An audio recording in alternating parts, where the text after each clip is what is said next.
ஆனைமலை பகுதி மக்களுக்கு நம்ம எல்லாரும் ஒரு பெரிய வாழ்த்தை சொல்லி ஆகணும். ஏன்னா போக்குவரத்து துறை என்ன பண்ணுறாங்க, பொள்ளாச்சியிலேருந்து ஆனைமலை பகுதியில் இருக்கிற மரங்களை பூரா வெட்ட போகிறோம் அப்படின்னு ஒரு முடிவு எடுக்கிறாங்க. சாலையை விரிவுபடுத்த போகிறோம், இங்கே இருக்கிற விபத்துகளை தடுக்க போகிறோம் அப்படின்னு சொல்லி 22/4/2024 அன்னைக்கு திங்கக்கிழமை வெட்ட போகிறோம்னாங்க. அந்த பகுதியில் இருக்க எல்லா மக்களும் சேர்ந்து போகிறான்னாங்க. எல்லாரும் போகிறாங்க, சமூக வலைதளங்களில் போகிறான்னாங்க. ஆழம் விழுதுன்னு ஒரு அமைப்பு அவங்க போகிறான்னாங்க. அங்கே இருக்கிற சோசியல் மீடியா யங்ஸ்டர்ஸ்னு எல்லாரும் சேர்ந்து போராடி திங்கக்கிழமை எல்லாரும் ஒன்று கூடி இன்னைக்கு போக்குவரத்து துறை அந்த முடிவை கைவிட வச்சிருக்கிறாங்க. நம்ம எல்லாரும் சேர்ந்து அவங்களுக்கு ஒரு பெரிய தலைவணக்கம் கொடுக்கணும். ஏன்னா இன்னைக்கு அந்த பகுதியில் போனவங்களுக்கு தெரியும், பொள்ளாச்சியிலேருந்து ஆனைமலைக்கு 2 பக்கம் அப்படியே கொடை மாதிரி இருக்கும் மரம். அவ்வளவு பசுமையாக அவ்வளவு அழகாக இருக்கும். இந்த மரத்தை நாங்கள் வெட்ட போகிறோம், வெட்டிவிட்டு என்னையா செய்ய போகிறீங்க, இந்த மரத்தை திருப்பி உருவாக்க முடியுமா?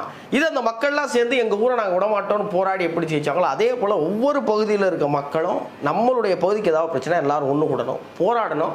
நம்ம மண்ணையும் நம்ம மக்களையும்